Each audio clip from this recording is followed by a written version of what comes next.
Episode की शुरुआत में हम देखते हैं कि वो बैग उसे अच्छे से चेक करती है और अच्छे से चेक करने के बाद ही वो काफ़ी ज़्यादा खुश हो गई थी क्योंकि उसे कोई भी चोट नहीं लगी थी।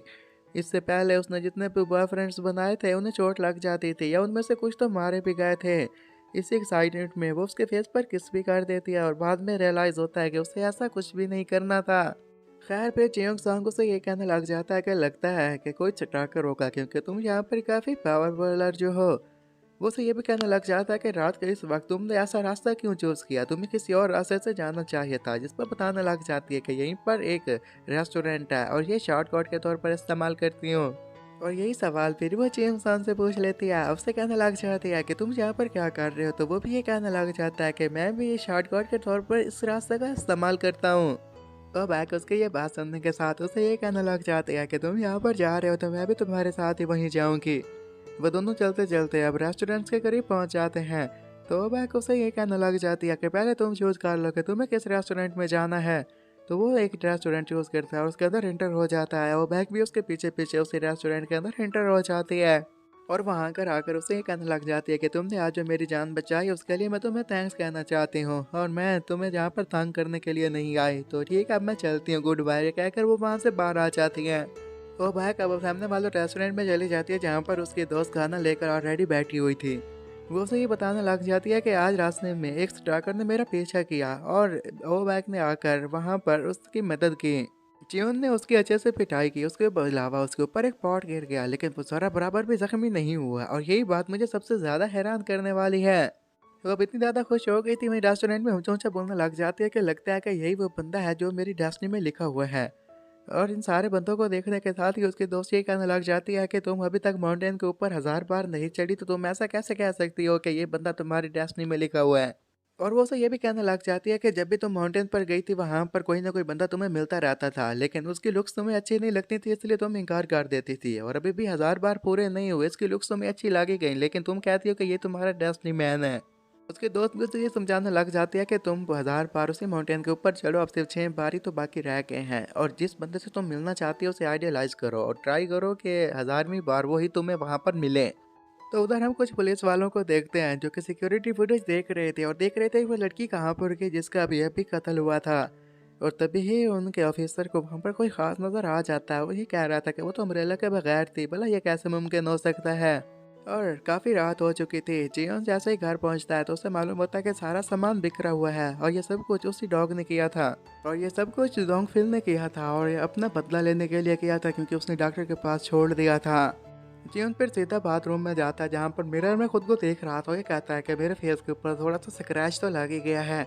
और उसे फिर ओ बैग की बात याद आ जाती है जब उसने उसे किस किया था और इसी बात को याद करके वो थोड़ा सा हैरान हो गया था। उधर ओ बैग भी काफी खुश दिखाई दे रही थी, वो ड्रंक भी थी और ये कह रही थी कि ये वो बंदा है जो कि मेरी किस्मत में लिखा हुआ है। और अगले दिन फिर वो माउंटेन के ऊपर चली जाती है और वहाँ पर जाकर माफी मांगती है। ये कहने लग जाती है कि जो बंदा 1000वीं बार मुझसे मिले वो चियोन नहीं हो, इसके अलावा कोई नहीं चाहिए मुझे। और अपना यहाँ पर काम खत्म करने के बाद जैसे वो रेस्टोरेंट के करीब पहुंचती है तो उसे मालूम होता है कि इस रेस्टोरेंट में आग लग चुकी है और उसकी ऑनर भी आग लगने की वजह से मारी जा चुकी है।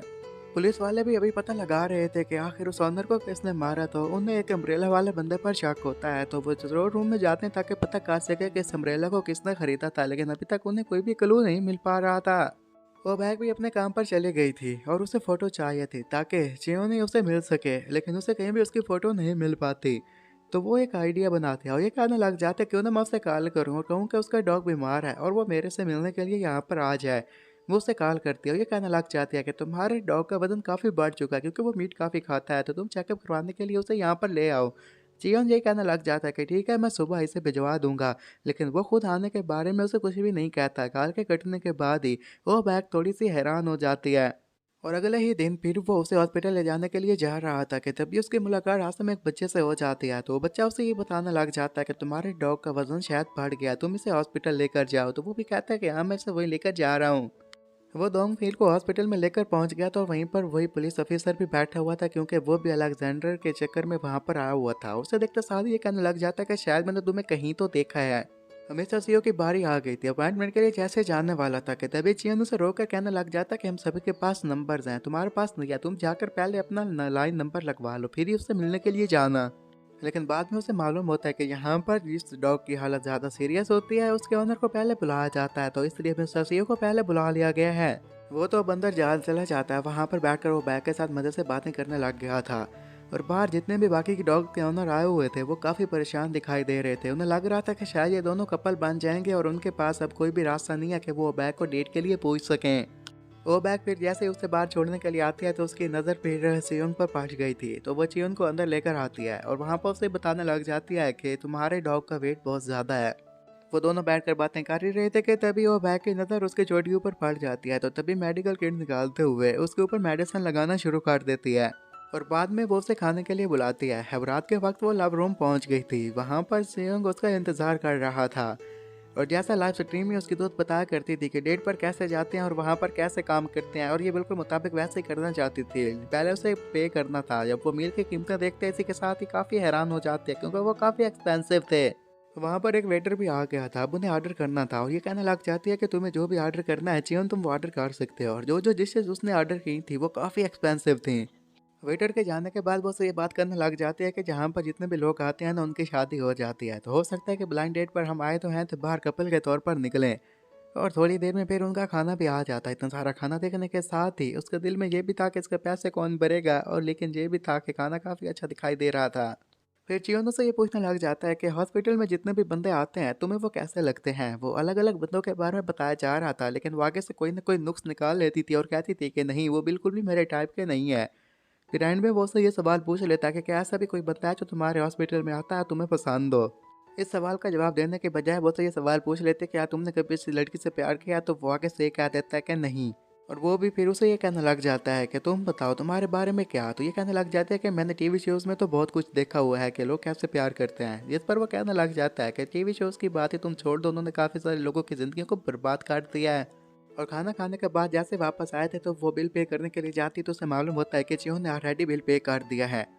बाहर आकर उसे कहने लग जाती है कि तुमने बिल क्यों पे किया, और उसे अकाउंट नंबर मांगती है तो उसे मालूम होता है कि इसका तो कोई अकाउंट नंबर भी नहीं है। तो ये उसे ऐसा शो करती है कि ये उससे नाराज़ है क्योंकि बिल इसी ने पे करना था, और ये सारी बातें सुनाकर उसे वहाँ से चली आती है। और रूम में आने के बाद ही वो काफ़ी अजीब हरकतें करने लग जाती है क्योंकि आज जो कुछ भी हुआ था उसे बिल्कुल भी अच्छा नहीं लगा था। और बिल्कुल सेम वैसा ही वहाँ पर चियोन के साथ हो रहा था। उसे ऐसा लग रहा था कि बिल पे करके उसने बहुत बड़ी गलती कर दी है। इन दोनों की हालत ही काफ़ी ख़राब हो गई थी। और अगले दिन फिर वो माफ़ी मांगने के लिए माउंटेन के ऊपर पहुंच जाती है और वहाँ पर ये कहने लग जाती है कि सिर्फ 4 ही दिन बाकी बचे हैं, 4 बार मैं यहाँ पर और आऊँगी और फिर ये काम ख़त्म हो जाएगा। तो उधर हम डोंगफिल को देखते हैं जो कि अपने बाकी दोस्तों को ये बता देता है कि चियोन हॉस्पिटल में मिलने के लिए एक औरत से जाता है, उसका नाम मोबाइक है। तो वो दोनों भी ये कहने लग जाते हैं कि हमें भी लग रहा है उन दोनों के दरमियान कोई तो खिचड़ी ज़रूर पक रही होगी। उनका मोटा भाई दोस्त भी ये बात सुनने के साथ ही हैरान था। तभी उसे पास की कोई बातें याद आ जाती हैं। जब कुछ लड़कियां उनके पास बैठी हुई थी, दोंगफिल और दोंगपाल जो कुछ भी कहते थे उस पर जोर जोर हंसती थी, लेकिन ये भी जब भी कोई बात करना चाहता था तो वह इससे दूर भागती थी। और वजह यही थी कि वो गुड लुकिंग थे और इसकी लुक्स अच्छी नहीं थी। इसी तरह ये एक शॉप में भी खड़ा हुआ था जहाँ पर एक लड़की गुजर रही थी, उसे लगता कि ये उससे गोरे जा रहा है। और बाहर आकर जब वो उससे पर जादू करने लगता है ताकि वो उससे प्यार करने लगे, तो इसकी मिडिल फिंगर शो होती है जिस पर वो लड़की को गुस्सा आता आगे आकर एक जोरदार थप्पड़ दे मारती है। तो हम कुछ पुलिस वालों को देखते हैं जो कि जियोंग के पेरेंट्स के पास जाकर बताते हैं कि अभी तक उसके किलर का मालूम नहीं हो पाया। तो इस पर वो काफ़ी हैरान थे और अपनी बेटी की मौत पर रो भी रहे थे। और अगले दिन जियोन भी फिर उसी पहाड़ी के ऊपर खड़ा हुआ था और अपने प्यार को याद कर रहा था जब उसकी डेथ हो गई थी और ये उसे नहीं बचा पाया था। ये उसी माउंटेन से नीचे आ रहा था और उधर उसके सामने वो बाइक भी आ रही थी और ये कह रही थी कि लगता है कि अब 3 बार भी मुझे और यहाँ पर आना होगा।